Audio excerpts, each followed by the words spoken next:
He said I was crazy, that he would strip me naked in front of the world. But was I really insane or just unseen? He came home after 3 weeks of vanishing like I didn't matter. And all I asked was for a moment of intimacy, a human connection, a wife asking her husband, "Am I allowed to still belong to you?" This is the story of a woman, a mother who never got to be whole.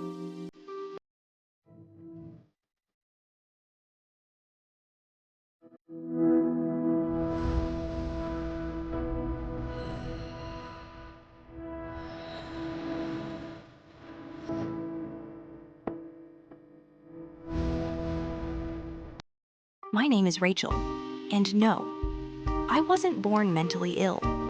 But when a little girl grows up in a home where love is a luxury, pain becomes her language. I remember that day. I was so happy. I had brought home a bar of chocolate, but my father snatched it away and slapped me across the face. "Go return it," he screamed. And when I went back to the store, Uncle Joseph was waiting. He touched me, in places I didn't want to be touched, then handed me back the coin. Tell me, whose fault was it? Uncle Joseph's or my father's? Years later, when Michael, my husband, looked me in the eyes and said, "I can't live with you anymore. You're mentally unstable. You have seizures. It's like you're possessed." He didn't know the seizures weren't random. They came back every time a man touched me like I was just a body. Like the night of our wedding, when Michael first reached for me, I froze. I remembered Uncle Joseph's hands. I remembered my father's slap. I remembered my mother weeping in the streets while my father invited strangers into our home. And that night, I broke.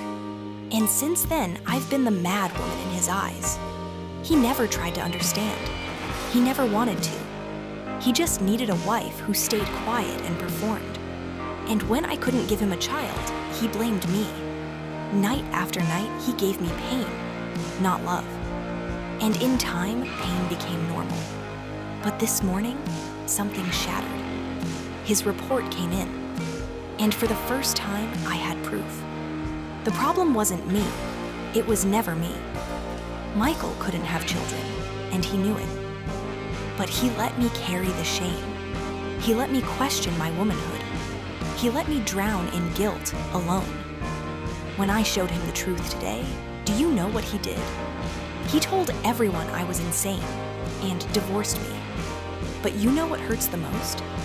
Not the divorce, not even the betrayal. It's the silence. The years of me screaming for help in my own head, and no one ever listening. People say women are emotional, but we're emotional for a reason. We're just not taught how to process pain. We bury it in our bodies, in our marriages, in our smiles. And only 2% of men in this world, they say, understand that physical connection is meant to be shared joy, not one-sided relief. Most of us never get to know what true peace feels like. Now I ask you, why is it always the woman who has to prove she's not broken? Why do we have to beg for understanding, for comfort? My story may sound like fiction, but it's not. This is my truth. Now I need your help. What should I do next? Comment below, because maybe, just maybe, another woman out there is living the same life, and we can find the way forward, together.